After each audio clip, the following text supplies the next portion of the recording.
어느 작은 마을에 민지라는 소녀가 살고 있었습니다. 민지는 어릴 적부터 깨끗하고 건강한 피부를 갖고 싶어 했지만 청소년기에 접어들면서 피부 트러블이 점점 늘어났습니다. 민지는 여러가지 화장품을 시도해봤지만 효과는 그리 오래가지 않았습니다. 어느 날 그녀의 피부 문제로 고민하던 민지는 어머니의 친구이자 유명한 피부과 의사인 김 박사님과 대화를 나누게 되었습니다. 김 박사님은 민지에게 피부 건강에 대한 전반적인 생활 습관을 바꿔보라고 권유했습니다. 우선 김 박사님은 민지에게 물을 충분히 마실 것을 강조했습니다. 우리의 피부는 수분을 필요로 하며 하루에 8잔 이상의 물을 마시는 것은 피부 건강에 매우 중요하다고 했습니다. 민지는 이를 실천하기 위해 매일 아침 큰 물병을 준비하고 하루 동안 조금씩 마시기 시작했습니다. 또한 김 박사님은 민지에게 다양한 색깔의 채소와 과일을 섭취하라고 권했습니다. 채소와 과일에는 비타민과 항산화제가 풍부하게 함유되어 있어 피부 세포 회복에 도움이 됩니다. 민지는 매일 아침 과일 스무디를 만들고 점심과 저녁에는 샐러드를 곁들여 식사를 하기로 했습니다. 피부에 자극을 줄 수 있는 커피와 설탕에 과다 섭취를 줄이는 것도 중요했습니다. 민지는 커피 대신 허브티를 마시기 시작했으며 설탕 섭취량도 크게 줄였습니다. 그 결과 피부가 막연히 달라지는 것을 느끼기 시작했습니다. 그뿐만 아니라 충분한 수면도 중요했습니다. 민지는 밤늦게까지 스마트폰을 보고는 했지만 김 박사님의 충고로 스마트폰 사용 시간을 줄이고 잠자기 1시간 전에는 전자기기를 멀리하기 시작했습니다. 매일 7시간 이상의 숙면을 취한 후 민지는 피부가 점점 더 탄력있고 생기 있게 변하는 것을 느낄 수 있었습니다. 규칙적인 운동 또한 민지의 생활 속 중요한 부분이 되었습니다. 일주일에 3번은 꼭 야외에서 조깅을 하거나 요가를 하면서 땀을 내고 몸속 노폐물을 배출시키며 혈액순환을 개선하는 데 집중했습니다. 마지막으로 스트레스를 효과적으로 관리하는 방법을 배우는 것도 중요했습니다. 민지는 취미로 그림 그리기를 시작했고 명상과 호흡 운동을 통해 정신적 안정을 찾으며 그것이 피부에도 긍정적인 영향을 미친다는 것을 알았습니다. 시간이 지난 민지의 피부는 다시 건강을 찾았고 그녀는 단지 외모뿐만 아니라 전반적으로 건강하고 활기찬 삶을 살 수 있게 되었습니다. 민지는 김 박사님께 감사의 인사를 드리며 앞으로도 꾸준히 건강한 생활 습관을 이어나갈 것을 다짐했습니다. 이러한 경험을 계기로 민지는 다른 사람에게도 생활 습관의 중요성을 알리고 조언을 해주는 일을 시작했습니다. 그녀는 친구들에게 자연의 혜택을 최대한 누리면서 피부 건강을 유지하는 방법에 대해 알려주었고 고맙게도 친구들도 이러한 습관을 함께 실천하게 되었습니다. 이렇듯 민지와 그녀의 친구들 그리고 많은 사람들이 자연의 흐름에 맞추어 건강한 삶을 살게 되었던 것입니다. 이 이야기는 결국 건강한 피부를 위한 라이프 스타일을 찾는 많은 사람들에게 영감을 주었습니다. 두 번째 이야기, 분주한 도시의 중심에서 결코 잠들지 않는 곳에서 젊은 직장인 엠마가 살고 있었습니다. 엠마는 마감 기한, 회의, 그리고 끊임없이 울리는 알림 소리에 눌린 많은 이들처럼 정신없이 바쁜 삶을 살고 있었습니다. 그녀는 강한 근무 에틱과 야망을 가지고 있었지만 점점 더 많은 스트레스에 압도당하는 자신을 발견하게 되었습니다. 이것은 엠마의 이야기로 매일 스트레스를 관리하는 효과적인 기법을 찾는 영감을 주는 요정입니다. 모든 것은 월요일 아침에 시작되었습니다. 엠마는 알람 소리에 깨어났고 꽉 찬 일정에 대한 생각에 심장이 뛰기 시작했습니다. 어깨의 긴장은 그녀가 떨쳐낼 수 없는 스트레스의 상징이었으며 한숨을 내쉬고 일어나 하루를 시작했습니다. 커피 한 잔을 마시면서 그녀는 이번 주가 그 모든 것을 변화시킬 주가 되기를 결심했습니다. 엠마는 1년 전 할머니가 준 스트레스 관리에 관한 책을 기억했습니다. 그것은 뭔지를 털어내며 더 평화로운 삶을 살도록 돕는 기법들을 모은 내용을 발견했습니다. 이미의 페이지를 열어본 결과 처음 접한 기법은 마음챙김 명상이었습니다. 그날 아침 이메일에 들어가기 전 5분 타이머를 설정하고 호흡에만 집중하기 시작했습니다. 매번 숨을 들이쉬고 내쉬는 것이 그녀의 흩어진 생각을 현재로 끌어오는 앵커가 되었습니다. 변화는 미세했지만 확실하게 느껴졌습니다. 매일 조금씩 명상에 더 많은 시간을 투자하면서 서서히 그녀의 평온함이 증가했습니다. 이 새로운 실천은 저널 작성을 다시 리디스커버리하게 만들어 매일 밤 저널에 자신의 생각을 쏟아내는 안전한 공간이 되었습니다. 이는 그녀의 걱정을 처리하고 잠자리에 들기 전에 해소하는 데 도움이 되었습니다. 엠마는 바쁜 일과 삶의 균형을 맞추기로 결심했습니다. 그녀는 오후 6시 이후에는 일하지 않기 라는 엄격한 규칙을 세웠습니다.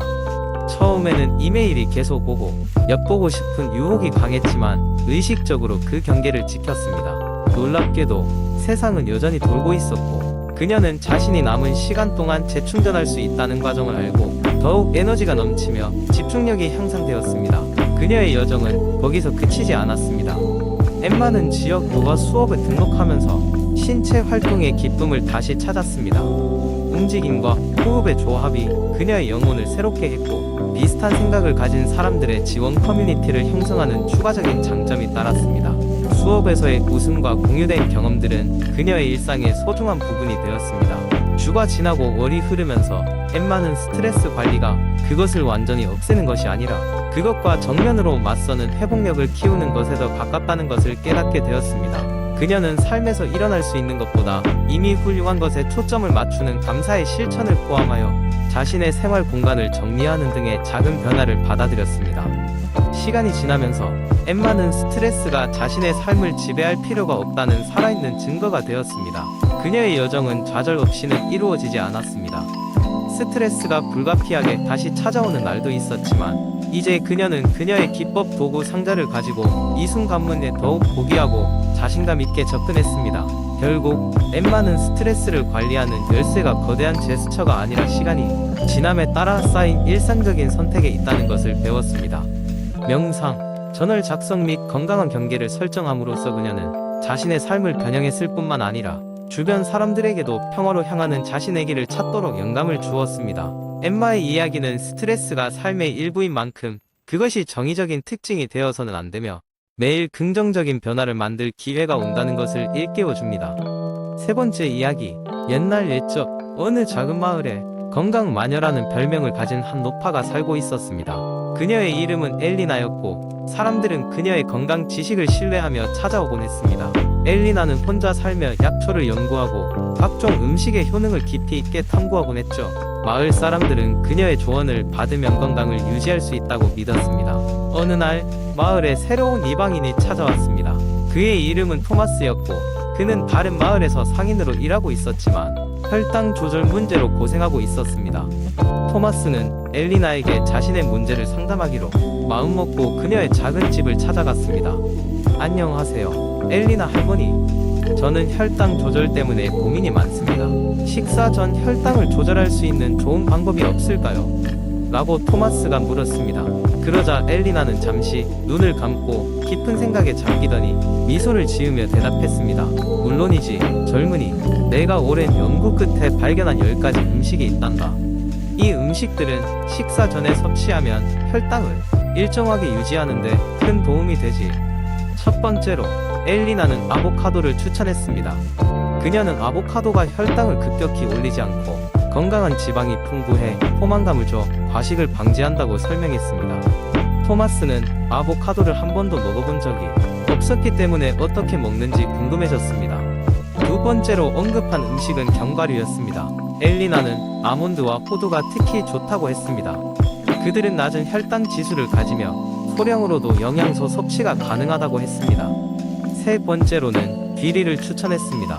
엘리나는 가끔 아침으로 귀리죽을 먹으면 하루 종일 활기가 넘친다고 말했습니다. 귀리는 섬유질이 풍부해 혈당 상승을 느리게 한다고 알려주었습니다. 네 번째 음식은 베리류 과일이었습니다. 엘리나는 블루베리와 딸기가 맛도 좋고 항산화 작용을 하여 혈당 조절에 탁월하다고 설명했습니다. 다섯 번째는 채소 중에서 특히 브로콜리를 강조했죠. 브로콜리는 인슐린 기능을 개선하는데 도움이 된다고 했습니다.